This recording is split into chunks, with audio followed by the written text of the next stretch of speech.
ибн аль-Хаттаб радиаллаху анху сөз бар ғой. Тафаққаху қобла ан тусвадду деп келе ма?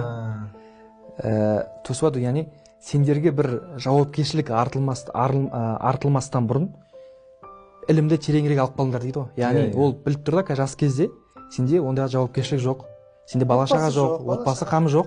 Сен енді осы сәтте үйлену деген соң енді сен дәл қазір сенде шұғыл жоқ қой.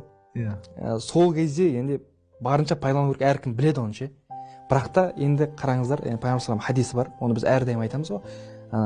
Ниъматани мағбунун фихима касирун минан нас ас-сихха вал фарағ деген хадис бар ғой. Екі нығмет бар, адамдар сол екеуін дұрыс қазір адамдар сол екеуін дұрыс пайдалана алмаған үшін мағбун болып жүр дейді да. Ол екеуі яғни бос уақыт пен денсаулық дейді.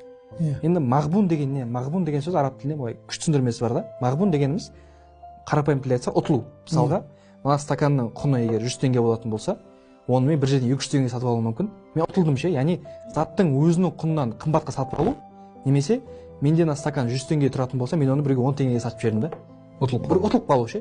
Қарапайым айтсақ, сатқан кезде, сатылған кезде де ұтылуға бірдей мағбун деген не сөз қолданады да. Яғни өзінің бос уақыты мен денсаулығын дұрыс сезініп нығметін іске асыра алмаған адамда осы бір ұтылғанның көрінісін жасап жатыр дейді да, хадистің өзінде. Мен саудамен мысалға келтіріп тұрғаным, демек бұл жерде сауда жүріп жатыр ғой. Сауда жүріп жатыр. Мен уақытымды сатып, уақытымды бір нәрсе сатып алып жатырмын да, уақытыммен төлеп, Ең қызығы мысалға Құранда қараш дейді да, Алла тағала әрбір нәрсемен ант ете бермейді дейді да ол. Алла тағала уақытпен көп ант етеді да. Мысалға уәл аср заманға серт дейді. Уаш-шамси деп айтады, күнге серт, түнге серт. Уад-духа көп қой. Яғни Алла тағала уақытпен не үшін ант етеді дейді да. Фахруддин Разидің күшті сөзі бар.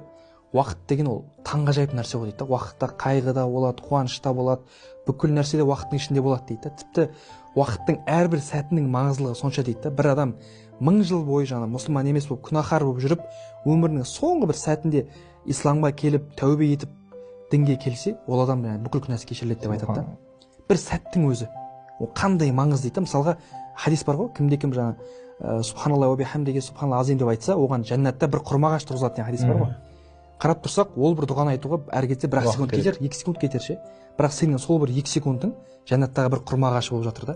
Яғни біздің дінімізде бұл уақыт деген үлкен нәрсе да. Мысалға соттықтар көбейді осында, 4 соттық, 5 соттық көбейді. Ибн Джаузи айтады ғой, сен 100 рет айтшы, сен 100 құрма ағашың бар дейді да. Ең қызығын қарсы дейді да. Мысалға сен айтып, сен жәннатта құрма ағашың иесі қалмайды ғой дейді да.